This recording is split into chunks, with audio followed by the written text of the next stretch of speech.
Para sopir pariwisata mulai meradang dengan keberadaan taksi online di Bali karena dinilai telah bersaing tidak sehat dengan menawarkan harga lebih murah dan tidak mengikuti regulasi terkait pariwisata. Sementara mayoritas penumpang atau sekitar 80% adalah wisatawan. Hal tersebut disampaikan Ketua Organisasi Persaudaraan Sopir Wisata Bali (UBD) Yogi Ananta Wijaya di sela-sela audiensi dengan Gubernur Bali. Ketua Organisasi Persatuan Sopir Wisata Bali (UBD) Yogi Ananta Wijaya menilai para sopir atau para pelaku taksi online tersebut tidak mengikuti regulasi pemerintah mengenai penggunaan izin pariwisata. Menurutnya, Dinas Perhubungan mestinya membuat regulasi tentang transportasi pariwisata. Dengan demikian tidak ada lagi bias seperti sekarang.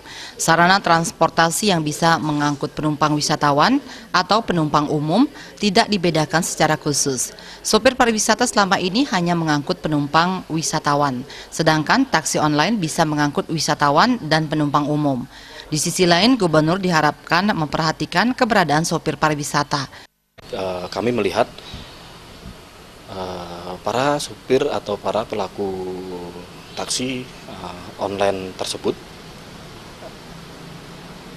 tidak mengikuti artinya regulasi dari aturan pemerintah, yaitu mengenai penggunaan izin pariwisata. Kita di Bali ini seperti yang kemarin-kemarin tidak ingin juga menjadi Bali yang murahan. Artinya ya seyogianya lah supir pariwisata di Bali itu dibekali ilmu mengenai kepariwisataan. Izin-izinnya juga harus sesuai dengan sertifikasi juga harus, supirnya pun juga harus bersertifikasi minimal. Sepertilah yang ingin kita sampaikan ke Bapak Gubernur pada hari ini. Mudah-mudahan bisa diterima oleh beliau dan bisa diberikan solusi yang terbaik. Kalau memang tidak bisa ditutup, ya setidaknya mereka harus mengikuti regulasi. Bali itu adalah daerah pariwisata. Bali itu adalah 80%, 90% adalah pengunjungnya adalah turis pariwisata, yang mana mereka pun harus mengikuti aturan-aturan dari angkutan pariwisata.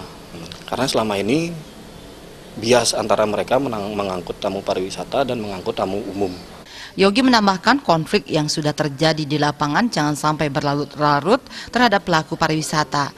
Dirinya juga meminta aparat terkait adil memperlakukan keberadaan sopir pariwisata ketika melakukan razia di lapangan, mengingat transportasi online sangat susah dibedakan antara membawa penumpang umum dan wisatawan.